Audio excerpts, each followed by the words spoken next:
সরাসরি এই মুহূর্তে নিয়ে যাব নিউজরুমে রয়েছে রাজর্ষি দত্তগুপ্ত। রাজর্ষি, 150-র বেশি দেশে ইসকন কাজ করছে, অত্যন্ত সম্মানের সঙ্গে কাজ করছে, মানব সেবায় নিয়োজিত রয়েছে।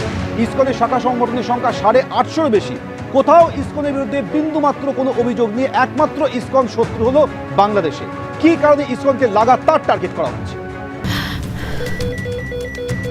ক্যান্সারে নেই আর ভয়, NCRI এ হবে এর জয়। আপনাদের ভরসা নেতাজি সুভাষচন্দ্র বোস ক্যান্সার হসপিটাল। দেখো, ইসকন বাংলাদেশের সংখ্যালঘু হিন্দুদের প্রতিনিধিত্ব করে বলতে পারো, অর্থাৎ বড় সংগঠন। তাদের বিভিন্ন জায়গায় উপাসনা স্থল রয়েছে, তাদের বিভিন্ন কর্মকাণ্ড রয়েছে বাংলাদেশে, এবং বাংলাদেশে ইসকন আজকে নয়, বহুকাল ধরে তারা কাজ করছে, এবং মূলত সংখ্যালঘু হিন্দুদের তারা তাদের সঙ্গে জড়িত। এবং এই কারণে ইসকন একটা প্রতিষ্ঠান এমন যেখানে আঘাত এলে হিন্দু সংখ্যালঘুরা কিন্তু তারা বিপন্ন বোধ করবেন। এই জন্যই কিন্তু ইসকনের ওপরে একটা একেবারে নির্দিষ্ট লক্ষ্য করে একের পর এক মৌলবাদী কট্টরপন্থী ইসলামিক নেতারা ভাষণ দিয়ে চলেছেন, বক্তব্য দিয়ে চলেছেন। কেউ অস্ত্র তুলে নেওয়ার মতন মারাত্মক কথা বলছেন উস্কানিমূলক তাদের বক্তব্যে। এইটাই কিন্তু খুব অত্যন্ত উদ্বেগের বিষয়, এবং ঠিক এই জায়গাতেই অন্তর্বর্তী সরকারের ভূমিকাটা প্রকাশ্যে আসা প্রয়োজন। এবং এই ধরনের ইসলামিক কট্টরপন্থী নেতারা যারা আজকের বাংলাদেশে খোলাখুলি প্রকাশ্যে হিংসাকে উস্কানি দিচ্ছেন, তাদেরকে যদি বিরত না করা যায়, তাহলে কিন্তু কোথাও গিয়ে একটা সৌহার্দ্যের বাতাবরণ তৈরি হবে না।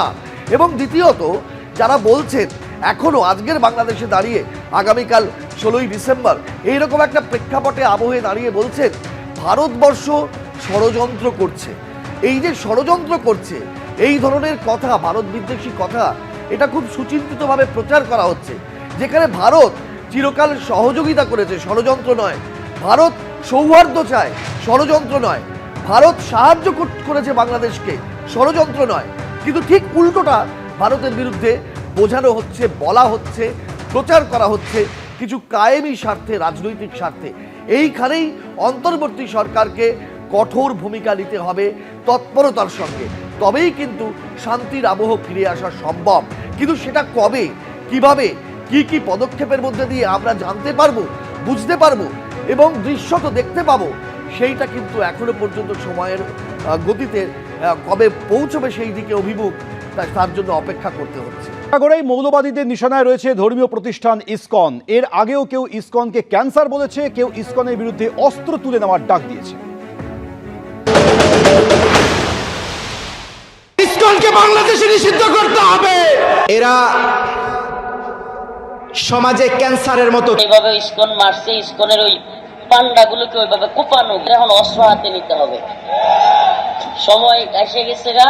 ইসকনকে যদি বাংলার জমিনে আগামী 2-1 দিনের মধ্যে নিষিদ্ধ না করা হয়, এটা একেবারে ক্লিয়ার।